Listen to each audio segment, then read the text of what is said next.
Hi guys, welcome back to yet another video. My name is Martin. I'm filming this in my storage unit today. What I do on this channel is I show off 4 books from random and I end on a key issue. It's Saturday morning as I'm filming this and the temperature here in Melbourne has dropped drastically. So on Thursday we had a top temperature of about 38 degrees, maybe 40. It was very hot, very humid, and then in the afternoon it dropped by 20 degrees, and this morning it's now 11 degrees and raining.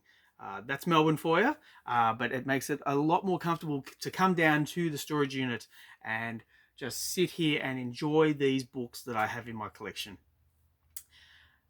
I have to say though, I was looking at my collection back at home and here, and I was thinking about it, and I was wondering when there's a tipping point. When is there a time when I say, enough is enough and I need to start selling bulk? And how do I sell that bulk? And I was talking about it with my brother this morning. I think if I was to ever do it, and I think there's going to be a point in the future where I have to do it, purely have to do it. And I think I'm just going to do it on an auction group, not eBay, but something similar. And I'm just going to start selling the bulk of my stuff. But that's a story for another day. But I thought I'd just mention it. It's been stuck in the back of my mind for a little bit for the last couple of days. Now, the first book I want to show off is Witching Hour issue 52, with this really weird looking creature holding this guy's head, and his wife's come in and she thinks he's fallen asleep on the sofa, on the couch. I can relate. It gets to the afternoon, you've been working all day, and you might want to just close your eyes for a few minutes. But I've never had a little gargoyle holding the back of my head. But yeah, Witching Hour issue 52. Now, the next issue I want to show off is Sergeant Rock, The Lost Battalion, issue 3 of 6, by Billy Tucci. And I remember when this came out, I wasn't really familiar with Sergeant Rock all that much. I did have a whole lot of back issues, but he wasn't really a character who kind of he wasn't really a character who I kind of gravitated towards. And then I read the first issue of this, and it was very wordy. Billy Tucci put a lot of work into this, both from a writing standpoint and especially from an artistic standpoint. He wanted everything to be extremely accurate, and he's really brought just a really great story here. I have to preface this though. I've read the first issue, I've read the third issue. And when it first came out, I certainly did not appreciate it for what it was and what it is. And I would love to get the rest of the series because as I get older, war stories are something that I'm kind of gravitating towards. And I just like to read the full story and get the bigger picture of Sergeant Rock, The Lost Battalion. Now, the next issue I want to show off, it was something I found in one of the boxes up here. It was right up there, right up there. It's Detective Comics issue 782, and it's a Tim Sale cover. This little price tag is on the bag, not the actual comic book. Yeah. But yeah, Tim Sale with, he's drawn it, and we have Batman and we have the Penguin. Penguin's looking a bit grotesque. It's not really like an iconic Tim Sale comic cover, but now that the guy has unfortunately passed away, these covers, all this artwork, it's appreciated at a higher level, like a bigger level, purely because that unfortunately that is it. That's all we're going to get, and I kind of appreciate it a little bit more, even though the Penguin's looking pretty horrific here. It is a thing of beauty. Yeah, from a color standpoint, from a visual standpoint, I think it really pops, and I just wanted to show it off. So there we go.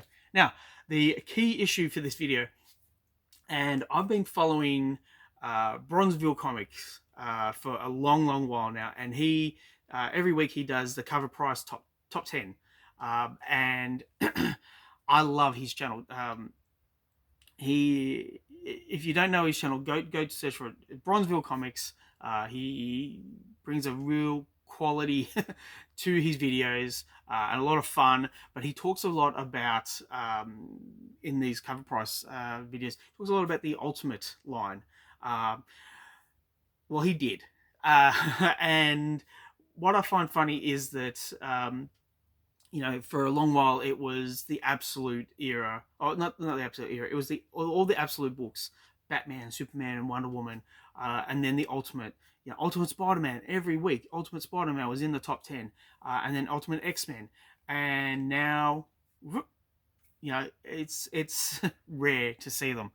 And so I thought, for the key issue for this video, I would show Ultimate X-Men issue 1 by Mark Millar and Andy Kubert, I think. I can't remember. I simply cannot remember. Is it Adam or Andy? I cannot remember.